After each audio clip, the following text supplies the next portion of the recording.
সর্বশেষ নির্বাচন যেটা হলো, এই হওয়ার যে পশ্চাৎপট, এই পশ্চাৎপটে এমনকি নির্বাচন অনুষ্ঠানের দুদিন আগ পর্যন্ত আমাকে ডজন মানুষ অন্তত জিজ্ঞাসা করেছে যে নির্বাচনটা হবে কিনা। অর্থাৎ এরকম একটা পরিস্থিতি বিদ্যমান ছিল, যেই পরিস্থিতির মধ্যে শেষ মুহূর্ত পর্যন্ত নির্বাচনটা হবে কিনা সেটা নিয়ে একটা আশঙ্কা ছিল। সেই আশঙ্কার অনেক কিছু কারণও ছিল, সবগুলো ন্যায্য কারণ, হ্যাঁ, সেটা হয়তো আমি বলবো না, হ্যাঁ, কিন্তু অনেক কারণ ছিল। কারণ এর মধ্যে একটা তো খুবই ভয়ঙ্কর, সেটা হচ্ছে আমি এখনও বলবো যে অধ্যাপক ইউনূসের অন্তর্বর্তীকালীন সরকারের ভেতরের যারা যারা মন্ত্রী ছিলেন তাদের একটা অংশ, বিশেষত যারা রাজনৈতিক দিক থেকে কনজারভেটিভ ডানপন্থী, জামাত ইসলামী সহ কতগুলি সংগঠনের সঙ্গে যারা জড়িত ছিলেন, যাদের প্রতি তারা বায়াস ছিলেন, তাদের স্বার্থকে সামনে রেখে এবং নিজেদের স্বার্থকে সামনে রেখে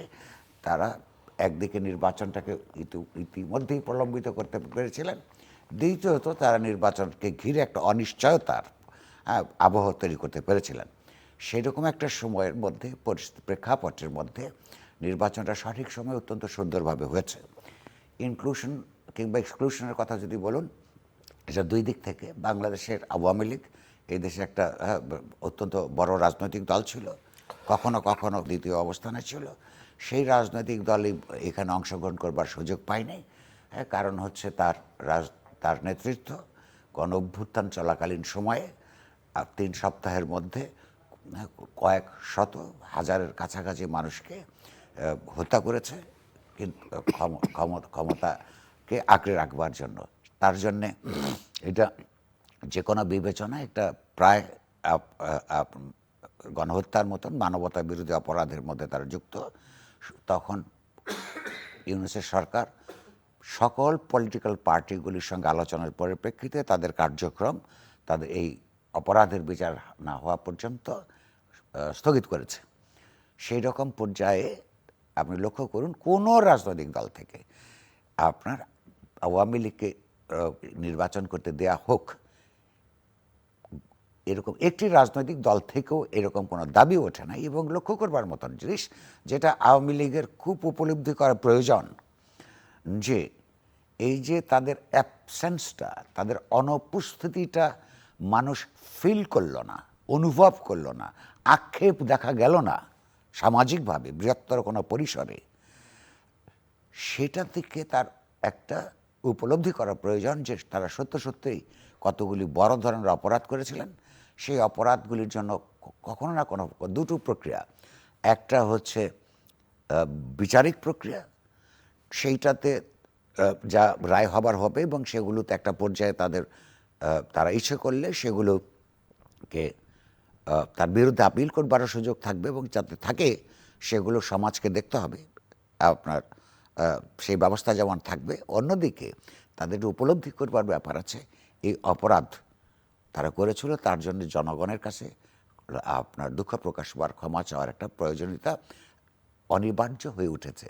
সঙ্গে সঙ্গে আজকে যারা অনেক বড় ম্যান্ডেট নিয়ে ক্ষমতায় গিয়েছেন, জাতীয়তাবাদী দল, মানুষ তাদের উপর যে আস্থা রেখেছে, সেখানে তাদেরকে মনে রাখতে হবে তাদের আচার আচরণের মধ্যে যে এই দেশে আওয়ামী লীগের মতো একটা রাজনৈতিক দল, যে বাংলাদেশের স্বাধীনতার যুদ্ধে রাজনৈতিকভাবে নেতৃত্ব দিয়েছে, এই দেশের উপর রাজনৈতিকভাবে তার দাবি অনেক, বাংলাদেশের মানুষের সঙ্গে দীর্ঘকাল জুড়ে অপরাধ করলে তাদের এমন অবস্থা হয় যে নেতৃত্বকে পালিয়ে যেতে হয়, এবং তারা রাজনৈতিকভাবে উত্থানের সম্ভাবনাগুলো বা ফিরে আসবার সম্ভাবনাগুলো অনির্দিষ্টকালের জন্যে আপনার অনিশ্চিত হয়ে পড়ে, এবং একটা উচ্ছ্বাসপূর্ণ নির্বাচনের মধ্যেও তাদের অনুপস্থিতিকেও অনুভব করে না। এইটা আওয়ামী লীগের গায়ের শরীরের উপর দিয়ে যেমন গেল, তেমনি এই কথাগুলো বিএনপিকে মনে রাখতে হবে, বা যারা বিরোধী দল হতে আছে, জামাত ইসলামী, তাদেরও এটা মনে রাখতে হবে যে মানুষের সঙ্গে বেশি দিন আপনার এই দুঃশাসন মানুষ সহ্য করে। আপনি যেটা বলছিলেন যে দুদিন আগেও পর্যন্ত কারো কারো মধ্যে অনিশ্চয়তা ছিল, যেমন আমি অনেক মানে ক্রমাগতভাবে বলে গেছে যে আমি নির্বাচনটা দেখিনি, যদিও তার সঙ্গে আমি অনেকগুলো কথাও বলেছি এবং আমার দিক থেকে আমি সেটার ব্যাখ্যাও আছে। বাট আপনার কাছে কি মনে হয় শেষ পর্যন্ত ইলেকশনটা যে হলো এবং একটা ভালো ইলেকশন হলো, পিসফুল ইলেকশন হলো, এটা এর কৃতিত্ব কার এবং কিভাবে হলো বলে মনে করেন? একটা হচ্ছে যে অন্তর্বর্তী সরকারের প্রধান এই নির্বাচনটা যথাসময়ে চেয়েছেন বলে আমার কাছে বরাবর মনে হয়েছে, আপনি বলেছেন এর আগেও বলে। দ্বিতীয়ত হচ্ছে রাষ্ট্র বা সরকার প্রধান শুধু চাইলেই এত বড় আয়োজন একা নিষ্পন্ন করা যায় না। সেখানে নির্বাচন কমিশনের যেমন কতগুলো দেখবার দায়িত্ব থাকে, তার হাতেও সেই অর্থে খাতায় কলমে পুরো আইন শৃঙ্খলা পরিস্থিতি, আইন শৃঙ্খলা বাহিনী, সশস্ত্র বাহিনী এবং সিভিল প্রশাসন তার অধীনে সাংবিধানিকভাবে থাকবার কথা থাকলেও অতীত যেটা হয়েছে সবসময় বা তার যেই নেতৃত্ব প্রতিষ্ঠিত থাকতে পেরেছে এটা সত্য নয়। ফলে এইবারও সেই আশঙ্কা ছিল, নানান ধরনের আলাপ আলোচনা আমরা দেখেছি। আপনাকে জিজ্ঞেস করলে আমি বলবো যে প্রধানত আপনার সশস্ত্র বাহিনীগুলো, সেনাবাহিনী বিশেষত, তাদের ভূমিকাটা অত্যন্ত গুরুত্বপূর্ণ ছিল। এটা দুটো কারণে। একটা হচ্ছে যে সেনাবাহিনীকে যেইভাবে অতীতের সরকারগুলো সাধারণভাবে এবং বিশেষভাবে আওয়ামী লীগ ব্যবহার করেছে, তার বিরুদ্ধে জনমনে যে একটা বীতশ্রদ্ধার ভাব জন্মেছে, সেটা সেনাবাহিনীর র্যাঙ্ক অ্যান্ড ফাইল বুঝতে পেরেছে। ফলে তারা তাদের ওই ভাবমূর্তি থেকে বেরোবার চেষ্টা করেছে। দ্বিতীয়ত হচ্ছে নেতৃত্বের একটা বিরাট উপলব্ধির ব্যাপার ছিল, যে সেটা একদিকে যেমন অধ্যাপক ইউনূসের ছিল, তাকে একটা সুষ্ঠু নির্বাচন দিয়ে তার এই পরিসর পরিত্যাগ করে আপন পরিসরে ফেরত যেতে হবে, তার একটা ডিটারমিনেশন যেমন ছিল। বিশেষত সেনাবাহিনী প্রধান, সশস্ত্র বাহিনীর তার অপরাপর কলিগদের হয়তো তাদের সম্পর্কে আমার খুব ধারণা পরিষ্কার নেই।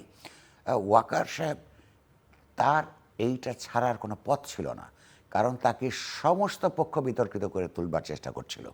আওয়ামী লীগ বিতর্কিত করেছে, তাকে বিশ্বাসঘাতক বলেছে। বিএনপি এবং অপরাপররা, তাদের অনেকেই, সবাই না হলেও, তাকে আওয়ামী লীগের লোক হিসেবে চিহ্নিত করে রেখেছে, যেহেতু আওয়ামী লীগের আমলে তিনি প্রধান হয়েছিলেন। ফলে তার ব্যক্তিগত তাকে সরিয়ে দেবার একটা দাবি একদম প্রথম দিন থেকে ছিল, সরিয়ে দেওয়া বিভিন্ন মহল সরকারের থেকে, ভেতর থেকে একটা উদ্যোগ পরিষ্কারভাবে ছিল। ফলে তার দিক থেকেও তার দেশের প্রতি, গণতান্ত্রিক ব্যবস্থার প্রতি কমিটমেন্ট প্রমাণ করা ছাড়া নিজের ইন্টিগ্রিটি রক্ষা করবার কোনো পথ ছিল না। এই দুইজনের জন্য এই দুটো ব্যক্তিগত কম্পালশন ছিল। আর আমি তো বরাবরই মনে করি কোনো ব্যক্তির কিংবা প্রতিষ্ঠানের সাধারণভাবে তাদের দেশপ্রেম প্রশ্ন করার কোনো সুযোগ থাকে না যতক্ষণ পর্যন্ত তারা ভিজিবলি কোনো প্রমাণ সমাজের কাছে উপস্থিত থাকে। তো তারা তো এর আগে কখনো একজন রাষ্ট্র পরিচালনা করেন নাই, আর একজন সেনাবাহিনীর নেতৃত্ব দেন নাই। তো এরকম পরিস্থিতিতে তাদের দুইজনকার ব্যক্তিগত নেতৃত্ব এবং সেনাবাহিনী সহ এমনকি যেই পুলিশ এবং অপরাপর আইন প্রয়োগকারী সংস্থাগুলো গত মাসগুলিতে পরিষ্কারভাবে তারা দোদুল্যমানতার মধ্যে ছিল, নানা ধরনের আপনার অস্থিরতার মধ্যে ছিল, তারাও, অর্থাৎ আইন প্রয়োগকারী সংস্থাগুলো ইলেকশন উপলক্ষে, ইলেকশন ডিউটিজের দিন, তার আগের দিনগুলোতে একটা গুরুত্বপূর্ণ ভূমিকা পালন করেছে, যেটা আমরা আসলে গত 16-17 মাসে দেখিনি। হঠাৎ করে এক সপ্তাহের মধ্যে বলা যেতে পারে যে আচরণের মধ্যে পরিষ্কারভাবে বোঝা যায় যে ইলেকশন সুষ্ঠুভাবে করবার জন্য একটা ডিটারমিনেশন, আমি একটু আপনার কাছে মিস্টার নুরুল কবির নির্বাচন, এখান থেকে কিন্তু আরেকটা জিনিস প্রমাণিত হয়, আমাদের দেশের অতীতের নির্বাচনগুলোতে এইসব বাহিনীগুলোকে যদি সঠিকভাবে নন পার্টিজান পদ্ধতিতে ব্যবহার করা যায়, তারা যে আসলে ডেলিভার করতে পারে সেই সক্ষমতা আছে, সেইটাও কিন্তু প্রমাণিত হয়।